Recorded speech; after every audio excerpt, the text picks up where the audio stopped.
कुछ सालों पहले मैं हिमाचल गया हुआ था। धर्मशाला से थोड़ा ऊपर चंबा डलहौजी के पास में एक जगह है मेहला करके। मैं मेरे 3 दोस्तों के साथ वहाँ गया था। मेरे एक दोस्त का घर वहीं पास में था, तो हम वहीं रुके हुए थे। हम 3 दिन के लिए गए थे और जिस कैंप में हम रुके थे, रात में हम जब बातें करते थे तो एक बाबा आते थे, 85-90 से ऊपर एज रही होगी उनकी। और जब हम सोने जाते थे उसी टाइम वो अलाव जला के वहीं बैठते थे। चूँकि हमें निकलना था तो अपने निकलने से एक रात पहले हम 2 दोस्त उस बाबा के पास ही बैठकर अलाव सेक रहे थे। एक दोस्त सोने चला गया, थोड़ी देर के बाद दूसरा भी सोने चला गया। पहाड़ चढ़ते टाइम मेरे पैर में एक चोट लगी थी, तो मैंने बताया कि थोड़ी चोट लगी। तो उन्होंने अपनी जेब से एक शीशी निकाली और बोला कि ये पी ले, ये मेरे सारे ज़ख्म बचपन से भरते आई है, तेरा भी भरेगी। मुझे लगा शराब होगा। मैंने पूछा मैं शराब नहीं पीता। बोले नहीं, ये शराब नहीं है, तू पी। सज्जन थे, बड़े थे, मैं मना भी नहीं कर पाया।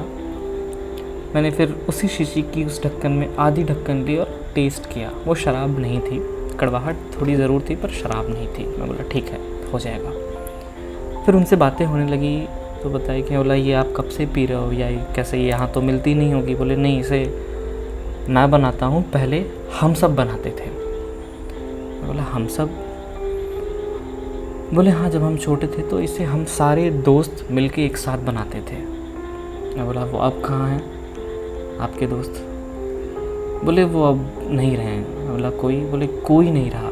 मैं बोला अच्छा, आखिरी जो थे वो कब डेथ हुई, कब गए वो आपका साथ छोड़ा? बोले कि हम जब 17-18 साल के हुए तभी कुछ ऐसा हादसा हुआ जिनमें कोई लैंडस्लाइड वगैरह हुई थी शायद उधर, जिसमें उनका पूरा घर चला गया। ये अकेले बचे क्योंकि किसी तरह किनारे लग गए थे। तो ना इनका परिवार बचा, ना इनके कोई दोस्त बचे। तो ये 15-16 साल की उम्र के थे, तभी इनके सारे दोस्त परिवार सबकी डेथ हो गई थी। तो फिर मैं बोला कि मुझे थोड़ा दुख हुआ। बोले नहीं, दुख की कोई बात नहीं है, मैं इसके साथ आज 70 साल की उम्र के पड़ाव को पार कर लिया, तो तुझे दुख क्यों हो रहा है जब मुझे नहीं? तो मैं ये उन सबके साथ बनाता था और ये हमेशा से मेरे सारे ज़ख्म भरते आई है, हर एक ज़ख्म। मैं बोला आप दवाइयाँ वगैरह कभी नहीं लेते? मैं बोला कुछ नहीं लेता, मैं यही पीता हूँ, हमेशा बना के रखता हूँ मैं 2-3 महीने में का, और पीता रहता हूँ थोड़ा थोड़ा। बोला अच्छी बात है। उस रात हमारी बहुत बातें हुई और कुछ ऐसी गहरी बातें भी बताई जो मैं सब कुछ नहीं शेयर कर सकता, पर कुछ एक ऐसी बात थी जिस बताकर वो रोने लगे, और वो बात उनके दोस्तों से ही सीमित थे, उनके दोस्तों की ही बातें थी। फिर वो दवाई काफ़ी अच्छी थी जो मुझे दी थी उन्होंने। मेरे ज़ख्म, हल्की सी खरोच थी, वो सही हो गया कुछ टाइम के बाद। ऐसा कुछ नहीं था कि बहुत समय लगा। मैं ये नहीं कहूँगा उनके दवा से कह लो या किसी और से, पर हो गया सही। मुझे लगा बड़ी अच्छी दवा थी, उससे सही हो गई। फिर जो मेरे दोस्त, जिस दोस्त के घर हम लोग गए हुए थे, 1-1.5 हफ्ते के बाद उसने बताया कि वो जो बाबा जिससे हम लोग मिले थे रात में, उनकी डेथ हो गई। मैं बोला कैसे यार, उनके पास तो रामबाण दवा थी, उनका कुछ तो था जो वो पीते थे, उससे सही क्यों नहीं हुए? बोले कि पता नहीं, पर कहीं चोट लगी थी उनको, वो दवा तो वो जो ऊपर पीते थे पी रहे थे, पर उनकी डेथ हो गई। मैं बड़े गहरे सोच में चला गया कि ऐसा कैसे हो सकता है कि खैर उम्र तो उनकी हो ही चुकी थी, पर अपनी उम्र से मरे, बीमार होके मरे नहीं, एक चोट लगने से। जो घाव उनको लगा था घुटने के नीचे, उसमें बहुत ज़्यादा इन्फेक्शन हो गया था और उसकी वजह से मर गए। तो वो जो उनकी दवा थी उसको पी भी लेते थे, चोट लगने पर लगा भी लेते थे, दर्द होने पर मालिश भी कर लेते थे, ऐसा उनका मानना था। ये सारी बातें उन्होंने मुझे बताई थी। मैं बोला तो फिर वो उसको यूज़ कर सकते थे। खैर सामने बहस के लिए या अपने पॉइंट्स रखने के लिए कोई नहीं था। ये सवाल मेरे अंतर मन में थे, तो मैंने खुद से ही पूछा, खुद से ही जवाब दिया। आज 4 साल हो गए हैं लगभग, और मुझे लगता है कि मुझे शायद जवाब मिला है, तो मैं आपसे शेयर करता हूँ। पहले मैं आपको कुछ बताता हूँ अपने उम्र के बारे में और क्या है, फिर मैं उस चीज़ को उससे रिलेट करूँगा। मेरा जन्म 90s में हुआ है, मैं 90s का लड़का हूँ। अगर आप लोग सुनेंगे इसको कभी ना कभी, तो उम्मीद करता हूँ आप में से कुछ भी 90s के ज़रूर होंगे। अगर आप 90s के हैं तो आप में से बहुतों की शादी हो चुकी होगी, कुछ माँ बाप बन गए होंगे, कुछ अभी भी कमा रहे होंगे, कुछ नौकरी के लिए धक्के खा रहे होंगे, कुछ सक्सेस के लिए धक्के खा रहे होंगे, कुछ फेलियर मान के बैठ गए होंगे। हर तरह के लोग होंगे। और जो नए जनरेशन के बच्चे हैं, जो 2005 के 2006 के बाद पैदा हुए हैं, या जो 2000 वाले बच्चे हैं, उनको एक बात मैं साफ साफ बता दूं। एक टाइम था जब हमें हनी सिंह पसंद थे, एक टाइम था जब हमें रैप पसंद था, अच्छा था। पर आज हमें सुकून 90s के गाने ही देते हैं। वही बाइस्कोप, वही रंगोली हमें सुकून देती है। हमें आज अब किशोर कुमार के गाने अच्छे लगते हैं, मोहम्मद रफ़ी के गाने अच्छे लगते हैं। ये चीज़ें हमें सुकून देती हैं। हम कभी थक हार के किसी कोने में बैठते हैं तो ये हमें हील करते हैं इंटरनली, हमारे एक अनरियलिस्टिक स्पेस में ले जाके हमें हील करते हैं। ये बात आप मानिए, आप किसी से भी पूछिए जो 90s के हों, जो 90 के दशक के हों, वो आपको ये चीज़ बताएंगे। तो वो जो बाबा थे जिनकी वो दवा थी, अगर मैं उसका टेस्ट आपसे डिस्कस करूं तो वो लिक्विड पानी या जो कुछ भी कह ले उसमें मुझे लगता था उसमें थोड़ा सा उन्होंने केसर डाल रखा था, तुलसी की थोड़ी बहुत सुगंध थी, उसमें महक थी, केसर था, और कुछ तो उसका कलर करने के लिए, चूँकि अंधेरा था मैंने कलर ध्यान नहीं दिया, पर वो पानी नहीं लग रहा था। ये कुछ चीज़ें मैं आपको बता पा रहा हूँ, और जो कुछ भी उन्होंने डाला हो उसमें।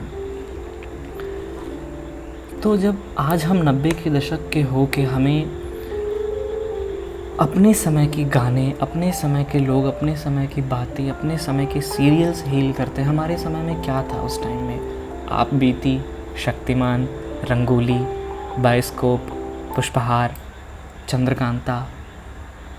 हम आज भी चाहते हैं कि कोई हमें उन समय में वापस लेके जाए, क्योंकि वो चीज़ें हमें हील करती हैं, हमें सुकून देती हैं। क्यों?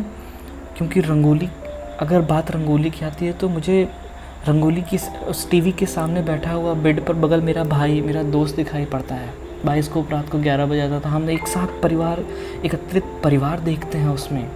चंद्रकांता में रात को सभी डरते हैं, आज क्या होगा, कल क्या होगा।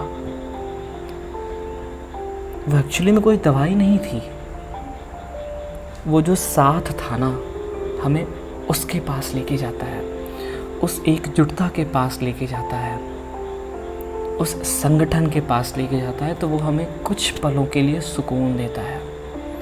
वो बाबा भी यही कह रहे थे शायद, कि ये दवा, ये शराब मेरा हर एक ज़ख्म भर देती है। क्यों? क्योंकि इस दवा को या उस शराब को वो उन लोगों के साथ मिलकर बनाते थे जो आज उनके साथ नहीं हैं, और वो अपने उस पूरे ग्रुप में अकेले बचे जो उम्र के इस पड़ाव तक आए थे। तो ये शराब हो सकता है कोई पानी लाता हो, कोई फल लाता हो, कोई पैर से उस शराब, अगर पुराना ज़माना रहा होगा उस समय में तो शायद पैरों से लोग कुचल के किसी पत्थर पे ही बनाते थे। शराब बनाने का तरीका तो यही था जहाँ तक मैं जानता हूँ, हो सकता है उनका कुछ और रहा हो। पर जब वो शराब पीते होंगे ना, वो स्वाद, तो उनको उस ग्लास में या हाथ में, जिस किसी चीज़ से भी उस समय पीते रहे होंगे, उनको आसपास अपने इर्द गिर्द अपने वो दोस्त बैठे दिखाई देते होंगे, जिनसे वो अपने उस टाइम की समस्या, प्रॉब्लम्स डिस्कस कर लेते थे, और उनमें से कोई एक उनको जवाब भी दे देता था। ये रीज़न हो सकते हैं कि प्रॉब्लम्स हील हो जाती हैं। देखिए, प्रॉब्लम्स लाइफ में शुरू से लेके अंत तक वही रहती हैं, बस उन पे रिएक्ट करने का तरीका बदलता है। आज हमें जॉब नहीं मिल रही, हम अपसेट हो रहे हैं। हम हो तो अपसेट ही रहे हैं। बचपन में अगर पापा ने साइकिल नहीं दिलाई थी तब भी हम अपसेट होते थे। दुख तब भी होता था, दुख अब भी होता है। बदली क्या? समस्या। हमें बचपन में मामा घर आए, नानी के यहाँ नहीं लेके गए, दिल तब भी टूटा था। आज हमारी गर्लफ्रेंड ब्रेकअप कर लेती है, हमारा फ़ोन नहीं उठाती, दिल तब भी टूटता है। आज हमें नौकरी से निकाल दिया गया है, हम दुखी हैं, समझ नहीं आ रहा है क्या करें। बचपन में कुछ बड़ी गलती करने पर मम्मी पापा घर से निकाल देते थे हमें डराने के लिए, पर ये वो जानते थे कि इससे इसके मन में डर बैठेगा और ये दोबारा नहीं करेगा। हम तो ये नहीं जानते थे, हमें लगता था घर से निकाल दिए हैं। तो एक पुराना समय आपको उसी अतीत में लेके जाता है, इसलिए हम उससे हील होते हैं। आज हम सभी उम्र के उस पड़ाव पर हैं जहाँ ज़िंदगी काम और हाथ पैसे मांग रहे हैं। एटलीस्ट जो 90s के हैं वो सब तो होंगे ही। और हम खड़े भी ऐसे जगह पे हैं कि अगर हम मजबूत खड़े रहने के लिए, अगर हम मजबूती से खुद को खड़ा रखना है किसी, अब आप समझिए कि हम एक समंदर के किनारे खड़े हैं और अगर हमें लहरों से बचना है तो हम अपनी पकड़ मजबूत करेंगे जिस ज़मीन को हमने पकड़ा हुआ है। अगर हम अपनी पकड़ मजबूत बनाते हैं तो लहरें भिगा देती हैं, और लहरों से अगर बचने के लिए हम इधर उधर करें थोड़ा तो पैरों के नीचे से रेत फिसल जा रही है।